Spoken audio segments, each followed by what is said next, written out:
So it's 4:38.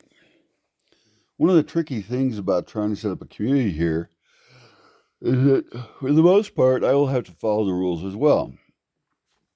Uh, and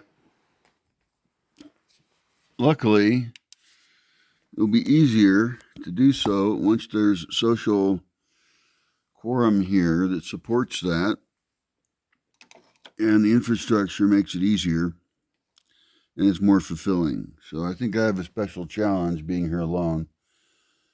Um, and the truth is that rules are a tricky thing. They're not going to be the same for a resident or people who are residents of different communities than they will for people in temporary communities that are workshops or this experimental community that people are in for specifically a shorter time.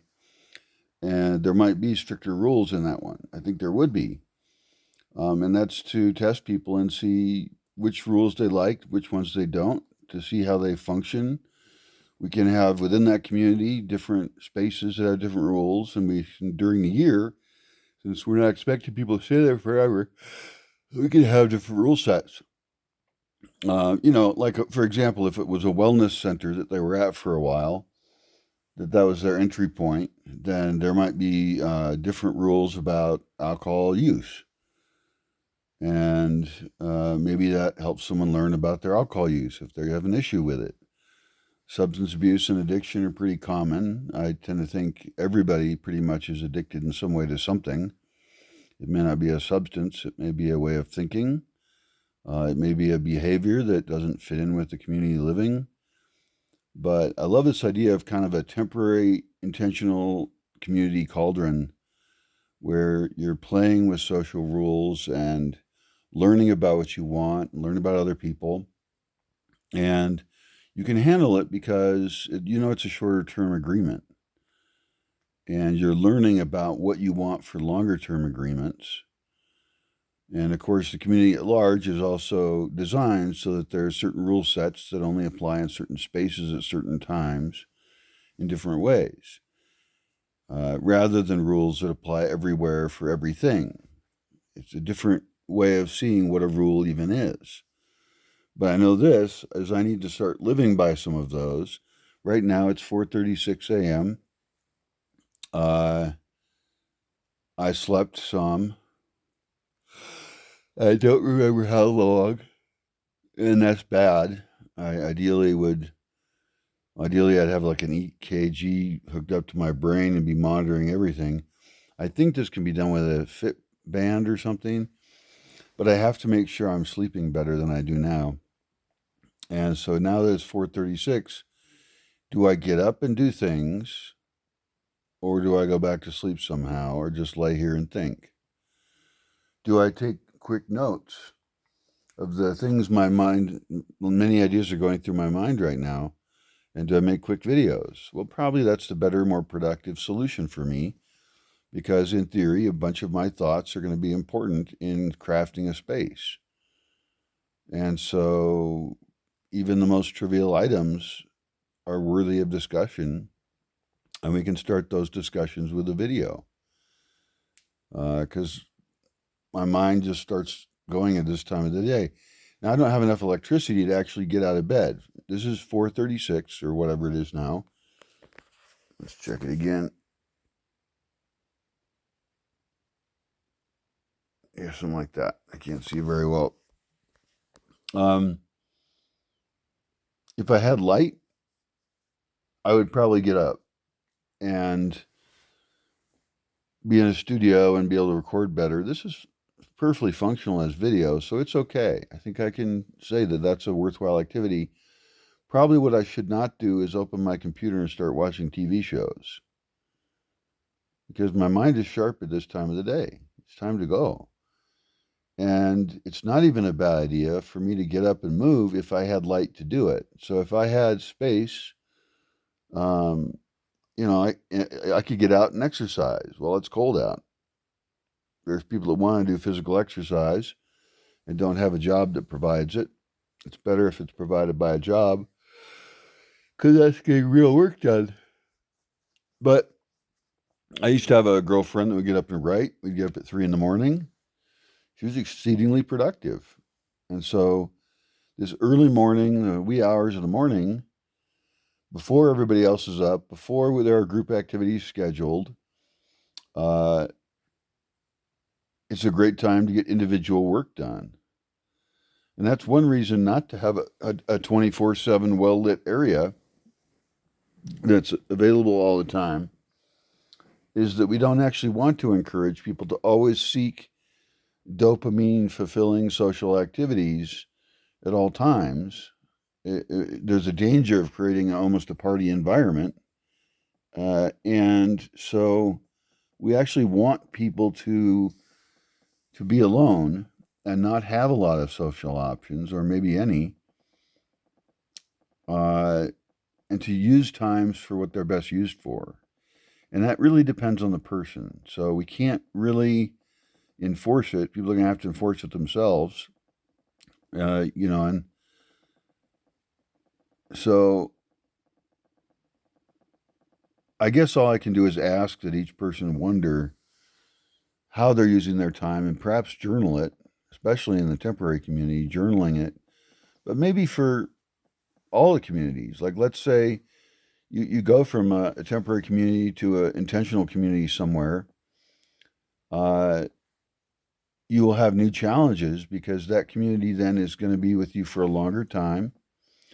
I do still like the idea that we are not committing to a community for the rest of our lives.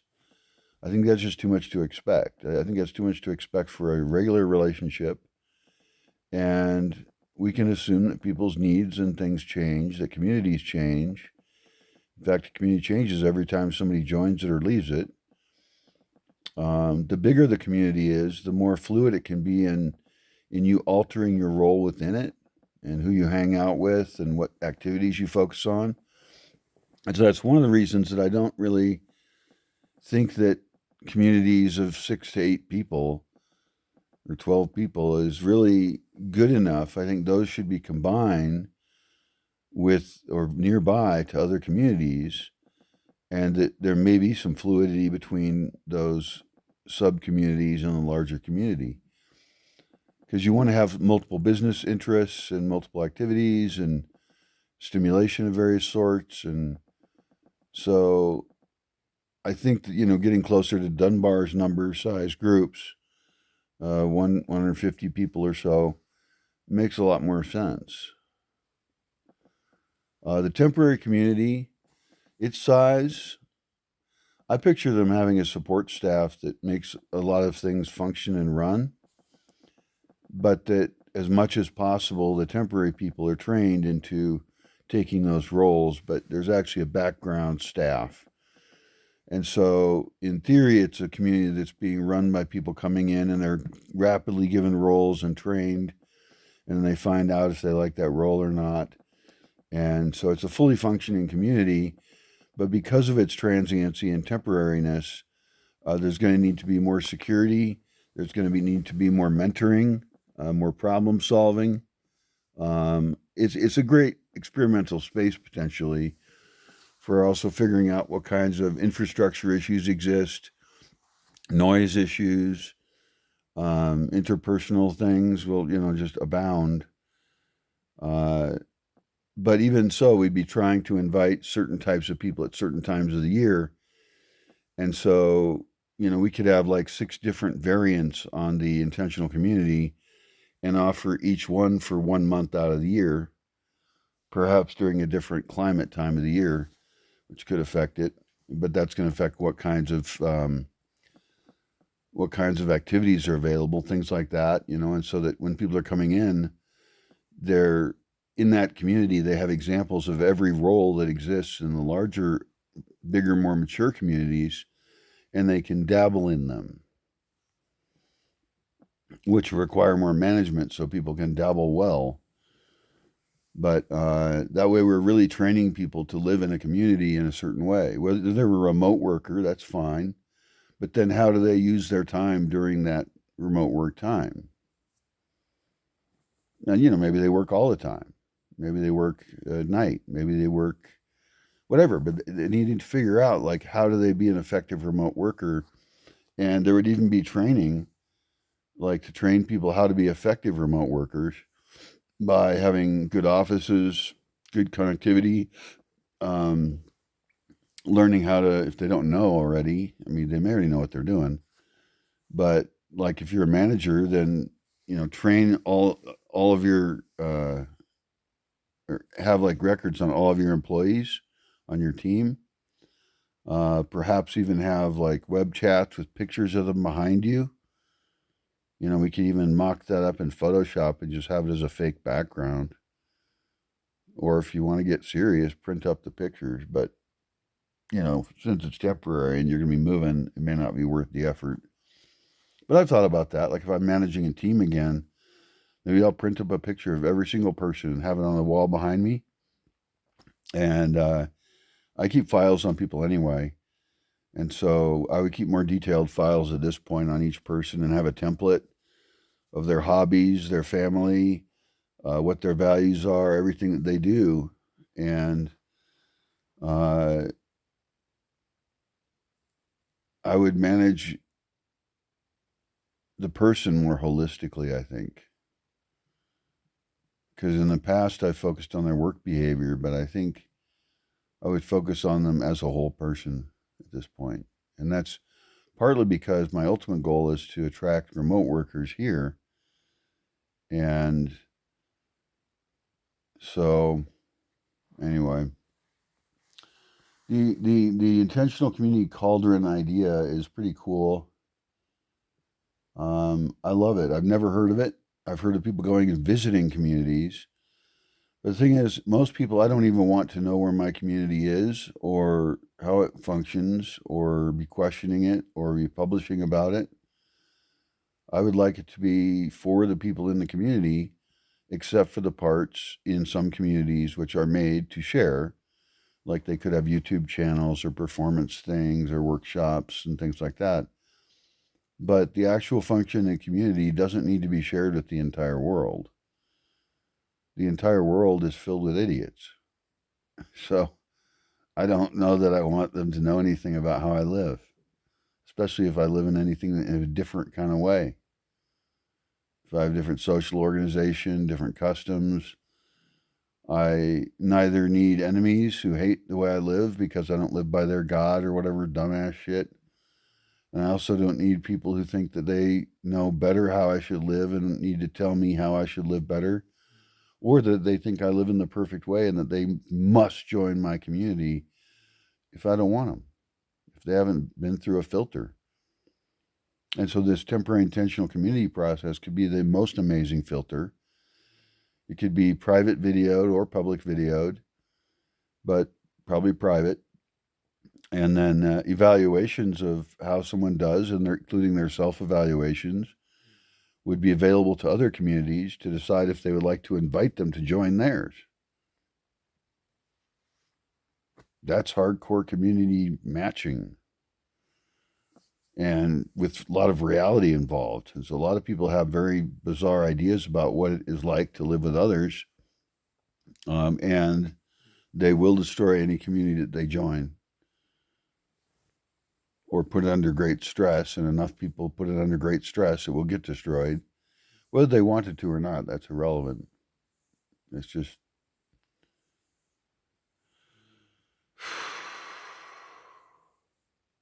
difficult. So at this point, do I get up or go back to sleep? Well, I could take a half a sleeping pill and go back to sleep, and then wake up and it was sunny. I've done that for the last 2 nights. I woke up at, like some early hour, took another sleeping pill, but it was late enough to take the sleeping pill that I woke up and it was light out. And I don't actually prefer that. I prefer to be awake, getting things done before the light comes up, before the sun comes up. I am affected in that regard by electrical power and my limitations there. And I guess I want to provide people with spaces. A lot of them, the normal spaces, would have electricity available, lighting, so that it's up to the person. They don't have to be stuck there in the dark. This is not for like hermit huts and stuff like that. Hermit huts, I want to stick people in spaces that are specifically technologically limited, and I want to have a variety of those kinds of spaces so someone can just fill out a menu and self assess what they think they need. But for example, this is the extreme case. Um, a simple hut that is warm enough that you have a mobile light that you can use to get to the bathroom and poo if you need to in the middle of the night.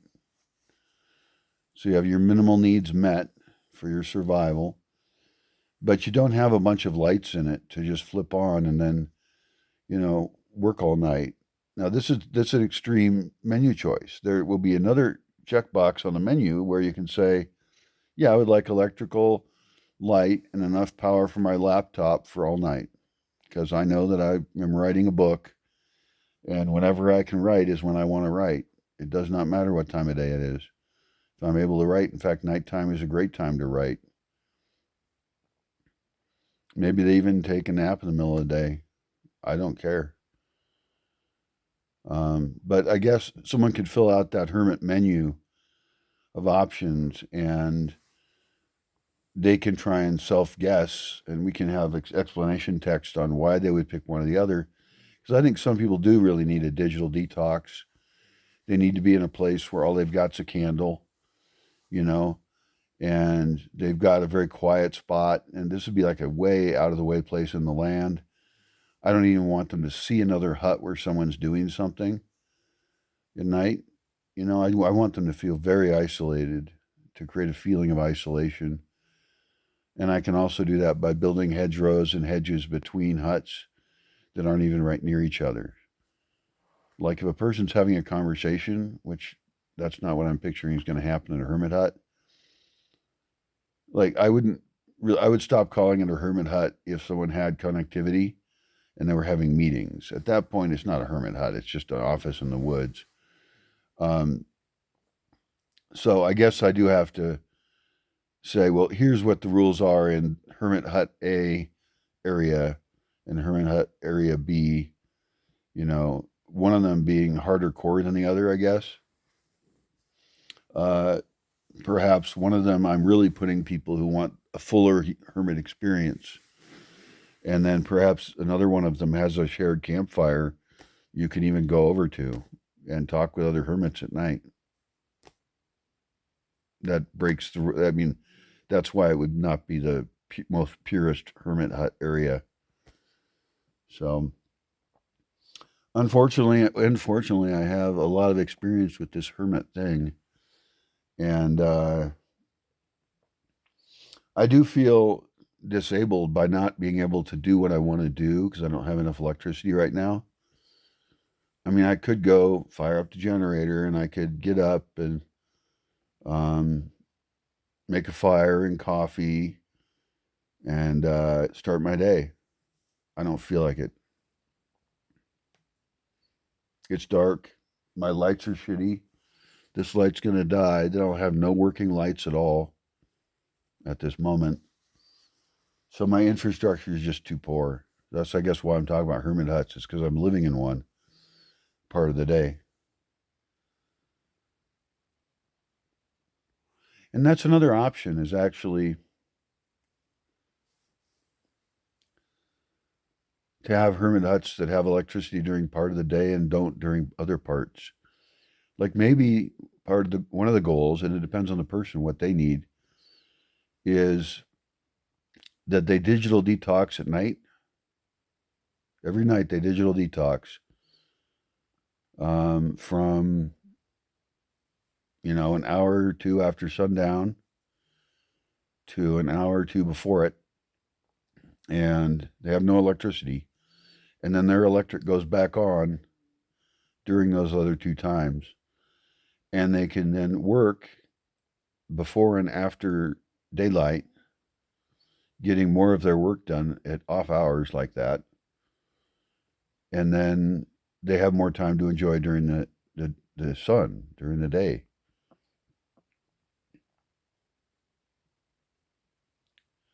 That's a tempting social control mechanism to implement. Because remember, we're not trying to impose these, but we're trying to offer them because, like, we want to help people build good habits, right? Like, I thought about this for food. Uh, Many people have food problems because they have constant available crappy food.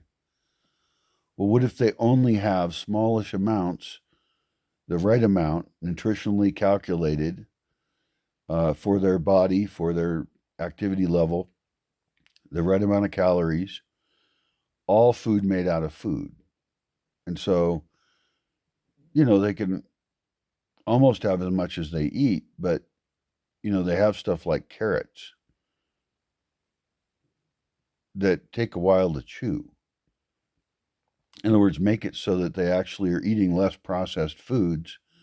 And I think that will actually automatically it'll certainly automatically reduce their consumption of crap ass foods because they won't have any. But immediately their health would start to improve.